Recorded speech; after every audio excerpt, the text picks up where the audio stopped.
Assalamualaikum warahmatullahi wabarakatuh. Berjumpa lagi dengan cerita horor tengah malam. Kembali saya akan melanjutkan sebuah kisah dari akun Twitternya @netrakala, yaitu cerita tentang mereka bagian kelima yang berjudul Kromo Sengkono.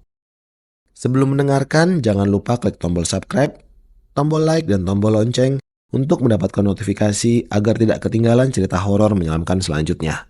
Tanpa berlama-lama, mari kita langsung menuju ke ceritanya. Bagian 5. Kromo Sengkono.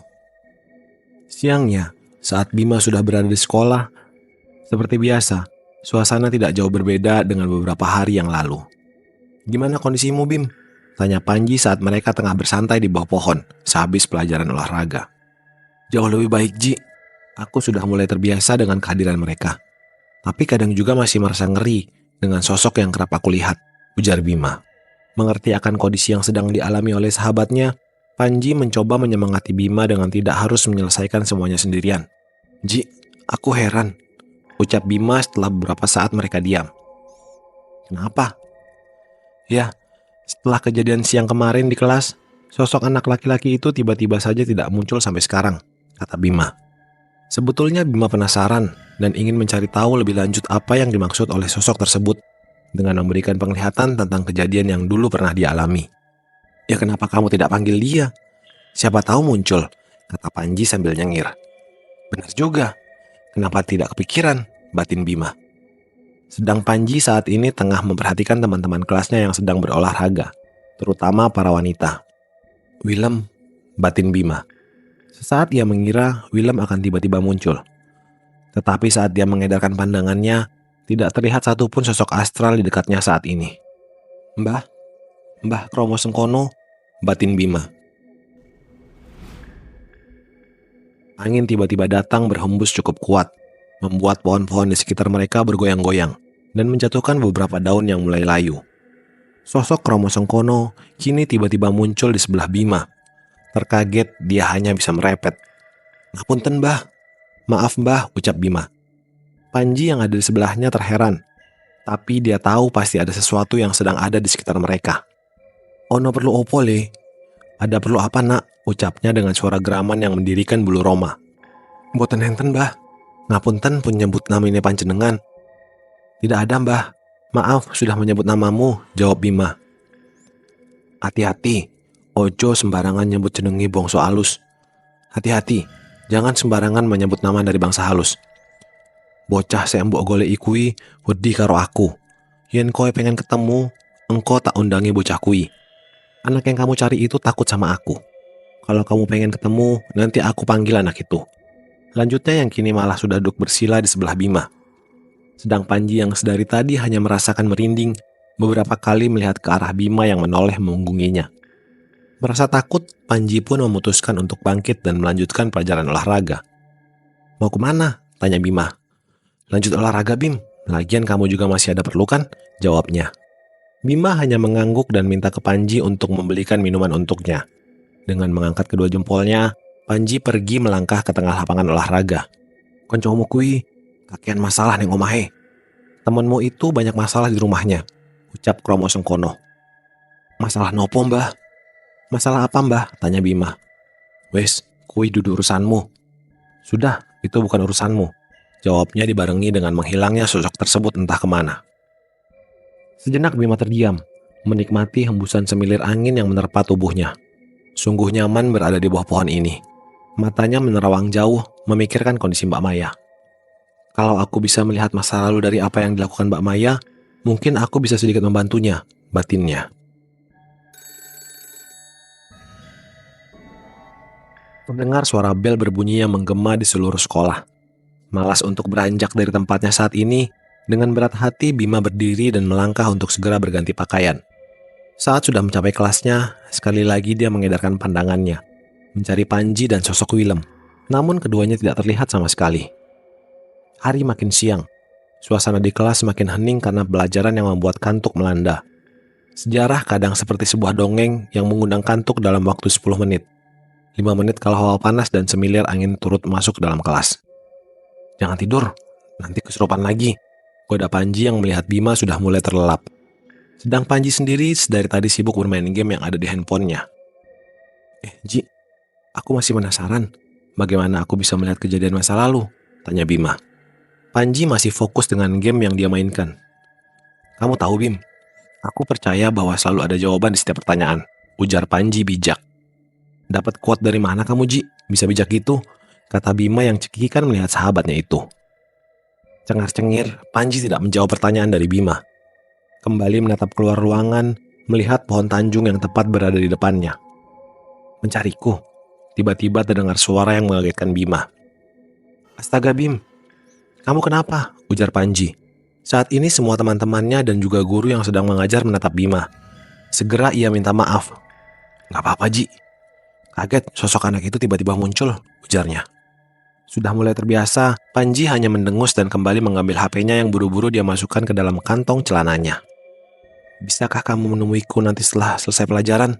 Ucap Bima kepada sosok anak itu. Mengangguk dan tersenyum, sosok itu tiba-tiba menghilang entah kemana. Bel pulang sekolah akhirnya bergema. Banyak anak yang buru-buru meninggalkan kelas, termasuk Panji yang katanya sudah kebelet boker sedari tadi. Sedangkan Bima menunggu suasana sepi. Willem, panggilnya. Ya, ada apa? Ucapnya. Namamu Willem? Benar, aku Willem. Aku tahu siapa kamu, siapa sosok yang menjagamu. Jika aku tidak menuruti panggilanmu, bisa saja dia melumatku, ucapnya dengan nada sendu. Ada yang ingin aku tanyakan. Apa tujuanmu memperlihatkan itu semua? Tanya Bima. Kali ini Willem menolehkan wajahnya. Begitu pucat dan beberapa darah terlihat di daerah dadanya yang selama ini tidak diperhatikan oleh Bima. Hanya karena ingin kurasa. Jawabnya mirip dengan jawaban yang dia berikan kepada teman wanitanya. Apa itu juga berlaku untuk sosok lainnya? Maksudku, apa aku bisa melihat masa lalu? Maksudku, apa aku bisa melihat masa lalu? Sekali lagi Bima menjawab. Jika hanya kalau mereka mau memperlihatkan, ujarnya. Bagaimana caranya? Kamu terlalu banyak bertanya.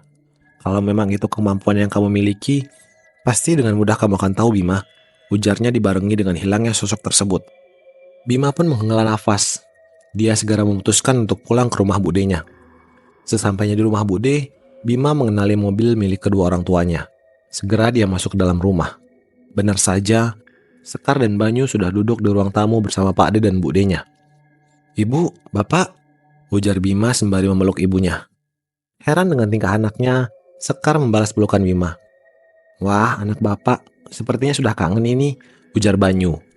Memberengut melihat bapaknya, Bima melepaskan diri berjalan ke arah Banyu dan mencium punggung tangannya. Kapan pulang? Kok nggak ngabarin? Tanya Bima. Semalam. Udah ngabarin Bude, tapi katanya kamu udah tidur dari habis Isya, ujar Sekar. Iya semalam, Sekar telepon Bude, tapi kamu sudah tidur. Jadi ya Bude udah lupa ngasih tahu kamu paginya. Oh, Mbak Maya kemana Bude? Tanya Bima yang sedari tadi tidak melihat kehadiran sepupunya. Di kamar Bim. Dari tadi gak mau keluar kamar, ucap Bude. Terlihat ada sesuatu yang membuat Bude mulai khawatir dengan kondisi Mbak Maya.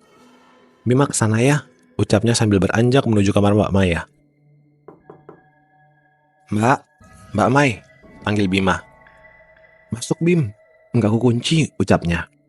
Terlihat kondisi Mbak Maya begitu parah. Rambutnya tidak disisir, mukanya pucat. Lingkaran hitam mulai nampak di sekitar matanya. Mbak Maya gak apa-apa? Tanya Bima mulai khawatir saat melihat kondisi sepupunya itu. Sedang Mbak Maya hanya menggeleng. Ada kesan kamar ini menjadi begitu singup. Hawa yang Bima rasakan begitu mencekam. Nafasnya menjadi begitu berat dengan aroma melati yang kuat. Aku kenapa ya Bim? Rasanya aku kadang mimpi diajak jalan-jalan sama wanita cantik, ujar Mbak Maya dengan pandangan menerawang. Maksudnya? Tanya Bima yang masih bingung. Tiap hari aku diajak wanita ke salah satu tempat. Di sana dia selalu membelai rambutku dan meminta untuk makan bunga melati. Dan tiap kali aku terbangun, badanku sudah sakit semua, ujarnya. Mbak Maya emang lakuin apa Mbak? Sekali lagi Bima tidak menjawab pertanyaan sepupunya, tapi malah memberikan pertanyaan lain. Nggak tahu aku Bim. Semenjak pulang dari studi tour kemarin, badanku rasanya nggak karuan jelasnya. Aku takut Bim, kalau tiap hari harus bertemu dengan wanita itu. Apalagi sekarang kamarku penuh dengan bau melati seperti ini. Lanjutnya dengan penuh rasa memelas. Nanti kita cari solusinya, Mbak. Bima nanti nggak pulang ke rumah dulu, ujar Bima. Sedang Mbak Maya hanya mengangguk. Berdiri, Bima pun keluar ruangan segera menuju kamar mandi dan membersihkan diri. Bima mau nginep di sini beberapa hari lagi ya, Bu, ucap Bima saat sudah berada di depan Sekar. Loh, kenapa? Tanya Sekar heran. Mbak Maya minta ditemenin dulu, biar ada teman katanya, jawab Bima mencari alasan. Oh ya udah nggak apa-apa, nanti kalau mau pulang telepon Bapak, biar nanti dijemput, ujar Banyu. Waktu berjalan dengan cepat, terdengar suara azan Isya berkumandang. Orang tua Bima belum pulang, mereka masih menunggu kedatangan Pak D, sekalian untuk makan malam bersama.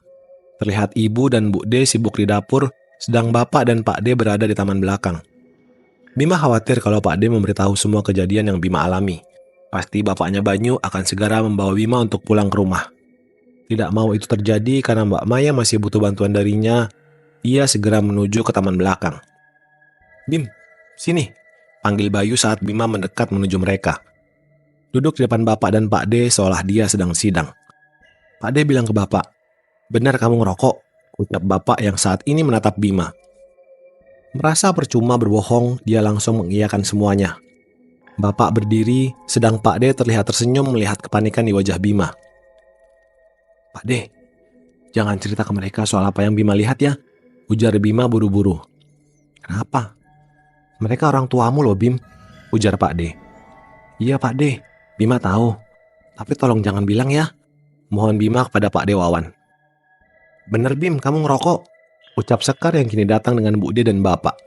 Bu D yang sama sekali tidak tahu hanya melihat suaminya yang hanya mengangkat bahunya. Iya Bu, kata Bima tertunduk. Bapaknya malah tertawa melihat Bima yang seperti itu. Sontak Bima mengadahkan wajahnya. Terlihat Sekar ibunya menempelkan tangannya di jidat, sedang Bu D hanya geleng-geleng kepala. Jangan banyak-banyak, gimana pun itu salah ibu, ujarnya sambil kembali ke arah dapur. Melihat itu semua, Bima terheran melihat bapaknya. Dulu bapak waktu SMP udah ngerokok, jadi ya bapak nggak bisa marahin kamu, kekehnya sambil mengusap-ngusap kepala anak semata wayangnya.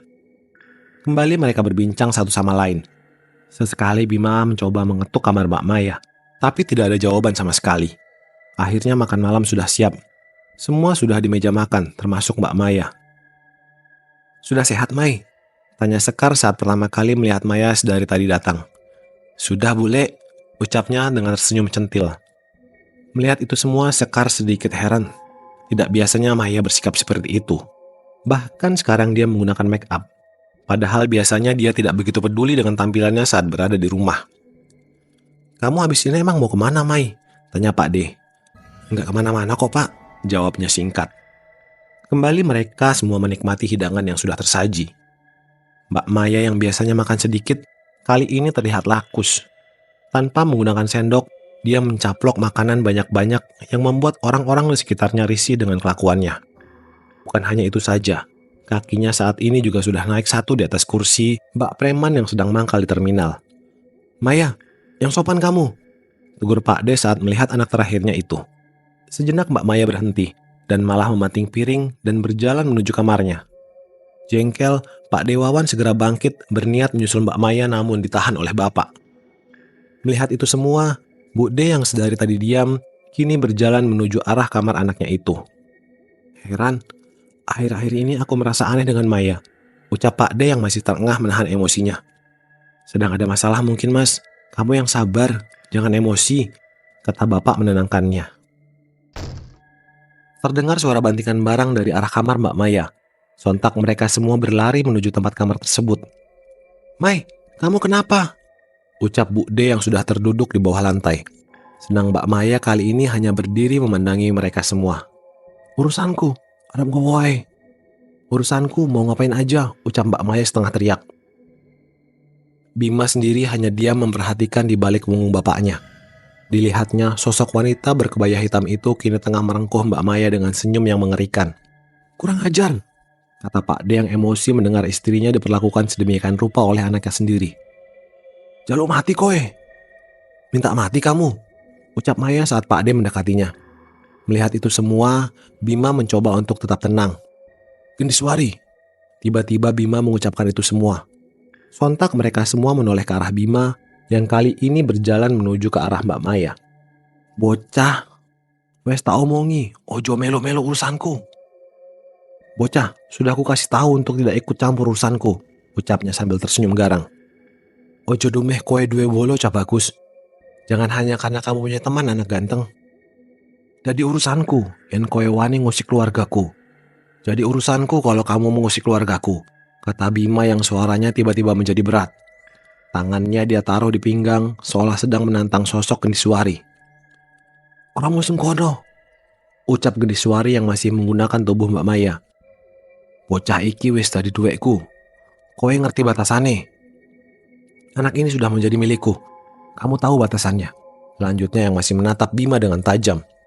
Semua orang di sana terdiam dengan apa yang mereka lihat. Namun hanya Pak D yang sadar dengan apa yang telah terjadi. Mai, sadar Mai, istighfar. Ratap Bu D yang kini mulai menangis melihat kondisi anaknya yang sedang kesurupan. Bima, kamu ngapain? Kata Banyu sambil mencoba menarik tangan Bima. Namun Bima tak bergeming. Tuh, ojo sampai tak lumat ndasmu. Keluar, jangan sampai aku lumat kepalamu. Kata Bima yang membuat semua orang merinding saat mendengar apa yang diucapkan olehnya. Ora ya ora. Tidak ya tidak, ucapnya malah menantang. Merasa marah, Bima langsung melompat menubruk Mbak Maya dan memegangi kepala Mbak Maya. Semua orang teriak melihat kejadian tersebut. Pak D dan Bapak mencoba untuk maju, tapi Bima menyuruhnya untuk tidak mendekat. Suasana di kamar itu begitu mencekam. Dua remaja kesurupan membuat orang dewasa di sekitar mereka kebingungan. Sekar dan Yanti menangis melihat itu semua. Bima kali ini memegangi kepala Maya dan merapalkan sesuatu. Beberapa saat kemudian, tubuh Maya mulai melemas dan tertidur. Sedang Bima berdiri dan berbalik menatap mereka semua. Sopo wae sik wani ganggu bocah iki, bakal duwe urusan karo aku. Siapa saja yang berani mengganggu anak ini, bakal punya urusan denganku, ucap Bima yang dibarengi dengan tubuhnya yang jatuh ke lantai. Mengerjap, Bima saat ini sedang duduk di salah satu amben di tengah hutan. Le, panggil kakek yang dulu pernah ditemuinya. Spontan entah kenapa Bima langsung mencium punggung tangan kakek tersebut. Bima ting pundi mbah? Bima di mana mbah? Tanya Bima yang sudah mulai bisa terlihat lebih santai. Wes, ning kene sik, ben bocah kae ngurusi rogomu delet. Sudah di sini dulu, biar anak itu ngurusi ragamu sebentar, ucapnya sambil tersenyum. Tidak paham dengan apa yang dimaksudkan oleh si kakek, Bima hanya bisa mengangguk. Niki ting pundi toh mbah? Ini di mana ya mbah? Tanya Bima sekali lagi. Opo ora betah awakmu ning kene? Omahe simbah elek yo. Apa tidak betah kamu di sini? Rumahnya simbah jelek ya? Mendengar itu semua, Bima menggeleng kuat. Tersenyum simbah. Iki alas lali jiwo. Yen kowe sembarangan lebu kene, simbah ora iso jamin bakal iso metu. Ini hutan lupa jiwa. Kalau kamu sembarangan masuk ke sini, kakek tidak bisa menjamin kamu bisa keluar, kata kakek tersebut. Mendengar itu semua, Bima terdiam dan mengedarkan pandangan. Benar saja. Setelah diamati lebih lanjut, banyak sekali sosok yang bergentayangan di sini. Menghela nafas, Bima membatin bagaimana caranya dia agar bisa pulang. Engko nek meh mulih tak terke, ojo semeleng. Saiki ngombe iki dhisik. Nanti kalau kamu mau pulang, saya antar. Jangan khawatir, sekarang ini minum dulu, ucap si kakek sambil menyodorkan kendi kepada Bima. Ada keraguan yang muncul, tapi dengan mantap dia menerima dan meminum air dalam kendi tersebut. Saat air menyentuh lidah dan kerongkongannya, terasa begitu segar dan nikmat. Air bening ini terasa manis. Saat selesai meminum air kendi tersebut, sosok kakek sudah hilang entah kemana. Tersentak ke belakang seolah sedang ditarik, Bima merasakan dirinya jatuh ke dalam lubang yang dalam. Golek ono barang si ono hubungannya karo Gendiswari. Cari barang yang ada hubungannya dengan Gendiswari. Terdengar gemas suara si kakek di telinga Bima. Terengah, Bima membuka mata. Saat ini dia sudah berbaring di tempat tidur. Terlihat Sekar menungguinya. Ada sesuatu di kepala Bima yang basah dan berat. Saat menyentuh benda itu, ternyata handuk yang dipakai untuk mengkompres. Sejenak dia pandangi ibunya. Dia tidak berusaha untuk membangunkannya. Di depan juga terdengar suara percakapan yang Bima pikir itu adalah Pak D dan Bapak. Matanya masih begitu berat, sampai akhirnya dia kembali tertidur. Sekian bagian kelima dari kisah cerita tentang mereka. Nantikan bagian ke-6 di video selanjutnya. Terima kasih sudah mendengarkan cerita horor tengah malam. Sampai jumpa di cerita selanjutnya.